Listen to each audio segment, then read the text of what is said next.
Hey guys and gals, Never here from Drake Queen Gaming and something on Twitter, the Gaming Dragon. Today I'm coming back at some Let's Play episode of I Wanna Hug That Gator. Anyway, let's get up right into it, shall we? Alarm Shani, we're up and let's go. My hesitancy robbed me of any choice in the matter. She went alone. I'm a fucking idiot.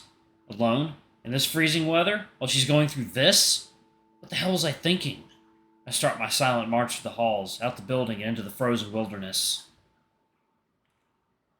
Cold out, freshly starting to snow. The world just feels so much smaller, muted, and colorless. Now's not the time. I must find Olivia. There's thin tire tracks in the thinly laid-on snow, pathing out down the sidewalk. I follow them. The path is serene. The falling flecks of white make it feel like one of Olivia's landscapes. The fountain must just be around the corner. Oh God. I should have gone with her. Of course the fountain is only accessible with stairs. The steps are tall and coated in a thin layer of ice. It's a death trap. Something rolls down and bumps my shoe. It's one of Olivia's handles. My face flashes with heat, my blood runs cold. Oh my God, I can't lose two people in one day, please! I will myself to look up. 8 steps up, Olivia's wheelchair is toppled over on its back. Seat ripped, wheels spread. It's unrecoverable. Olivia's 2 steps further, halfway onto the next ledge. Her arm reaches up for the next one. Olivia! Olivia stops and slowly looks back. It's a look of shock and humiliation at being seen like this. She turns back and starts pulling herself up the next step. Damn it, Olivia. I take a step up and catch myself. It's a wonder she even got this far. But I find my balance and start marching up towards her. Her arm slips on the ledge and she falls back. I caught her in my arms from behind. I didn't make it. She looks up at me, eyes still filled with tears. I carefully set her down on one of the steps. She hides her face in her palms. I failed Edikan. Olivia chokes back a sob. I'm just a stupid fuck-up. Fucking chair. And then continues to weep. I sit there and stare for a moment, trying to figure out what to do. I really haven't ever been in a situation like this. The poor girl is shaking. Whether it's from the cold or her situation, I don't know. Instinctively, I wrap my arm around her and pull her close to me. Olivia shifts her body accordingly, and we end up in an embrace. Her sobbing calms down to just occasional hiccups, and her body is no longer sapping the heat from me either. Sorry, Inco. Sorry for what? Everything. Being an asshole, being a failure, making you waste your time on me? You're just awful. Don't say that. I love you. That's what I wanted to say. Now isn't the time.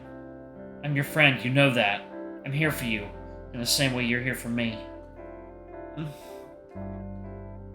second, y'all. Water time. Alright, guys and gals, and we are back. Okay, let's jump right. Olivia breaks away from our hug. Her face is tear-stained, but she isn't crying anymore.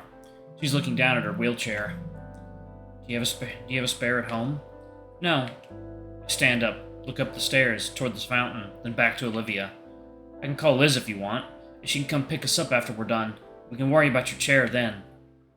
You're not a failure, Olivia. We're getting you to that fountain. I reach my hand down towards her. Olivia's confusion erodes into a soft smile as she stares at my hand, and then back to me. Come lower. Let me grab your shoulder. I've done this a few times before. I lean in closer, and Olivia pivots as best she can. Once more, she uses her tail as an anchor in place of her legs. It's holding her up pretty well. Never considered it, but that tail must be pretty muscular. Let's go. I want to make Edikan proud. I climb up to the next step, planting my foot on solid ground. Olivia waits for me to stop before quickly moving her tail up to the next step as well. Sort of like we're each one leg. Simple enough. It only now occurs to me how close we are right now. By close, I mean I'm practically cradling Olivia against my side. Up another step. Eventually, we finally make it to the top. I manage to shuffle to the fountain. You can just put me down right here. Alright. Splash. I gently lower Olivia down and place her on the lip of the fountain. There's just enough space for her to sit along the edge, with one leg resting on top and the other hanging off. She looks into the still water in contemplation. My eyes follow hers, focusing in on the coins that have settled at the bottom of the fountain, though hard to see through the opaque ice. I've stuffed my hands in my pockets for warmth, feeling the skin of my knuckles start to split already. My fingers trace over the quarters I'd usually use on our lunchtime drinks. Achoo! I A powerful sneeze draws me away from my meandering thoughts to see the Gator Girl quiver on the cold concrete seat. Damn it! Her jaws clench tight, baring her sharp teeth to the world. Her nostrils flare with each of her breaths, the hot air creating a puff of visible mist, and her eyes are filled to the brim with a fiery rage and salty tears. I want to break the silence between us. Ask her for her thoughts. She's deep within them, though, raging within her own mind, finally having the moment to process everything that's happened. In the end, it's Olivia that breaks the silence, with a single, quiet, disdain-filled curse. Damn it. Her eyes shut, keeping her tears from falling. Damn it. Hiss seeps through her lips. I finally made... But... The thought goes unfinished. She lets her shoulders down and turns her gaze away from the spouting water, listlessly gazing toward the obscured afternoon sun that's just managing to peek through the clouds and snow-covered trees. Maybe she's imagining that's where he is now. But what now? I withdraw my hand from my pocket, holding it open for her to see the pocket change in my palm. Scanning over the water feature before us, water fountain before us, I think back to all the times I wanted to do this with someone else. Water time. How about we make a wish? Olivia's brow furrows as she glances off to the side. Her fingers grip her hoodie, and I watch as she considers my suggestion thoroughly. Sure. A wish sounds nice right about now. I motion her forward. The Gator Girl holds her hand out to me, and I drop a quarter into her palm. On 3? I nod in reply. 1, 2, 3. I wish for. Our twin coins flip in the air together. I watch as the coins spin skyward, crashing through the falling snowflakes. At their apex, the coins seem to pause, just to briefly touch one another. And with a synchronized plop, both the quarters hit the water together. Leaning forward, I see that the coins even landed on the same side. Heads. Wonder if that'll double our chances of making our wishes come true or something. I let out a huff in amusement from Olivia's comment. Though the more I think about it, the more I hope it does. We stay here, looking at the fountain together in silence. For a moment, it feels as though time has stopped around us. It's just me and Olivia experiencing the moment together. It almost makes me forget what had just transpired. What we were dealing with. What kind of future the two of us were looking at. For this moment, though, none of those dreadful thoughts mattered. What matters right now is finding a small bit of peace, of solace, a little bit of calm before the storm that was inevitably coming. A harsh wind chill finally brings Olivia and I out of her thoughts. Hey, I'm sorry for being super distant earlier. You don't have to apologize for that, Olivia. Everyone goes through these sorts of things differently. I know, but I just feel bad. I know I'm not the only one who's sad that Edekin is gone, but...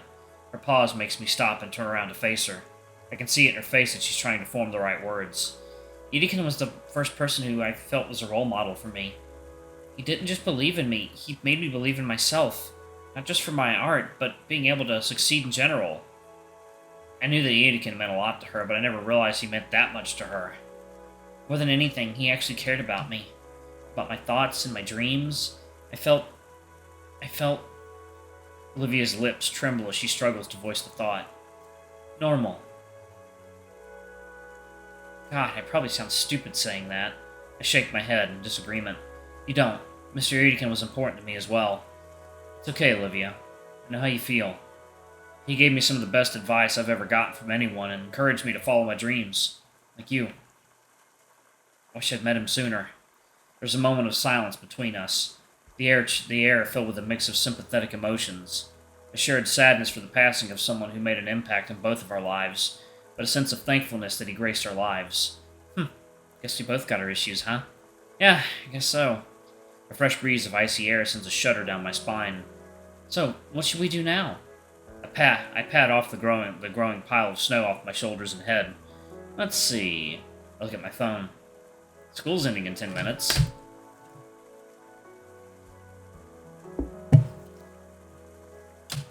Do you want to just chill here until then? No pun intended. Sure. I look around, noticing a tiny bench for two nestled against a tree. The Gator Girl must have noticed, as she's already holding her arms out for me. I recall something, a certain pair of raptors. I kneel down, facing away from Olivia. I can feel the icy flakes melt off of me as Olivia leans against me again. Her powerful arms wrap around my shoulders, clawed fingers digging into my jacket. My fingers lock together to form a makeshift seat for her behind me. with my passenger secure to make a beeline for the bench. Just to get caught up in what I feel pressing into my back. She lets herself drop onto the bench, uncaring for her landing.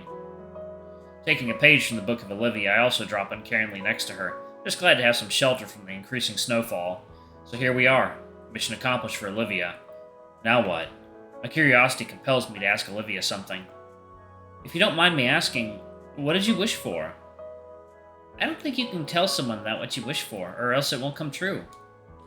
The superstitious side of myself says that she has a fair point, so I decide not to push her any further on it. Just curious is all. We continue relaxing in comfortable silence. I mean, I don't mind telling you if you tell me yours. I guess that's only fair. What did I wish for just now? It's hard to put into words. It's not something specific, rather a feeling that I keep coming back to.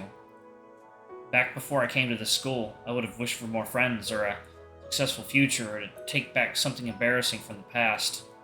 But now that I think about it, I didn't need to make a wish. That's too vague. I know, but I don't know how else to put it.